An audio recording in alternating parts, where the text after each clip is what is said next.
Hello and welcome to the classic Hollywood movie you should know.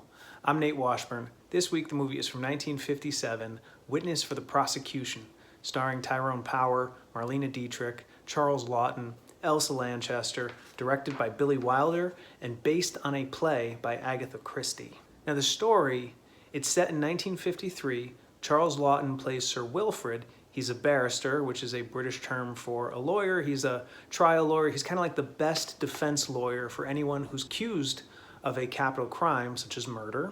And as the movie begins, he's returning to his office because he has just suffered a massive heart attack and was in the hospital, laid up for weeks and weeks and weeks. And he is with a sort of live-in nurse named Miss Plimsoll, played by Elsa Lanchester. He agrees to be the defense lawyer for Leonard Vole, played by Tyrone Power. He is a man accused of murdering a wealthy widow. Now, Leonard's German wife, Christine, who he met during World War II, during the war, again, this is 1953, it's only 8 years later, she is his alibi, and yet when Sir Wilfrid meets her and talks to her, it quickly becomes clear that things are not exactly as they seem. There's a lot more to this case than necessarily meets the eye.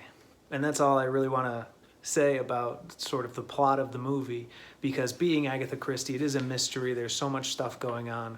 The dialogue is really snappy, and the performances are top-notch. I mean, Tyrone Power and Marlene Dietrich as Leonard and Christine Vole are great, but this movie belongs to Charles Laughton as Sir Wilfrid and Elsa Lanchester as Miss Plimsoll. Laughton somehow makes Sir Wilfrid, he is this curmudgeon, he's blustery, he's a bit rude and cranky. He walks this fine line when he's tossing insults, particularly at Miss Plimsoll, of being just a jerk and being glib, and yet he never comes off as an asshole. And Elsa Lanchester, as Miss Plimsoll, she takes the brunt of his badgering and she just gives it right back to him. Their banter and chemistry on this film are so incredible and infectious. I loved every moment that the two of them were on screen together. Now, Charles Laughton and Elsa Lanchester were married in real life. They met in 1927, they married in 1929. They both had successful acting careers in Hollywood and on stage. And Charles Laughton is somewhat famous for being gay in Hollywood. It wasn't like open to the world, but everybody knew that he was gay, including Elsa Lanchester. She said that she knew soon after their marriage that he was gay. Yet they stayed together from 1929 until Laughton's death in 1962, and from all accounts had a very happy, successful marriage or partnership or whatever you would like to call it. And their love for each other, their friendship is so evident in this film. I mean, just seeing them together, it is so clear that they have so much fun working together. Now, besides the performances, what does make this film is the mystery. Like, this movie really does keep you guessing right up until the end. And there's so many twists and turns that part of the marketing of this film was basically, don't tell anyone anything about it. Like, even on the posters, it says, you will want to talk about it, but don't tell the ending. Don't talk about it. And when it does end, when the credits roll, there's a voiceover. This is amazing. This is like one of the best marketing moments, I feel like, in the golden age of Hollywood.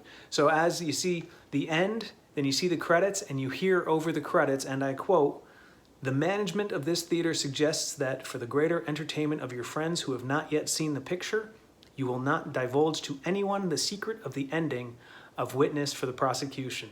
I mean, that in and of itself, just putting that as a button on the film, the audience would leave the theater and just sort of want to talk about it, but then say to people, you know, I can't talk about it. And it spread like wildfire. This movie was a huge hit, budgeted at $3 million. It grossed $9 million. And the critics loved it too. Even Rotten Tomatoes, Witness for the Prosecution, has a 100% fresh rating. That counts all of the reviews from when the movie came out to even reviews today. 100% fresh. This movie was nominated for 6 Oscars, including Best Picture, Best Director for Billy Wilder, Best Actor for Charles Laughton, and Best Supporting Actress for Elsa Lanchester. It didn't win any Oscars, but that really takes nothing away from this film. This movie is brilliantly done. And a little bit of trivia for you. Witness for the Prosecution is Tyrone Power's final film. He was 44 years old. He finished work on this one. He went to work on his next movie, a movie called Solomon and Sheba, and had a heart attack and passed away. So if you are a fan of mysteries or courtroom dramas like a Law & Order, SVU, or Bull, check out Witness for the Prosecution from 1957. This is a solid mystery, top-notch performances, highly recommend it, and it's this week's classic Hollywood movie you should know. I'm Nate Washburn. Keep watching.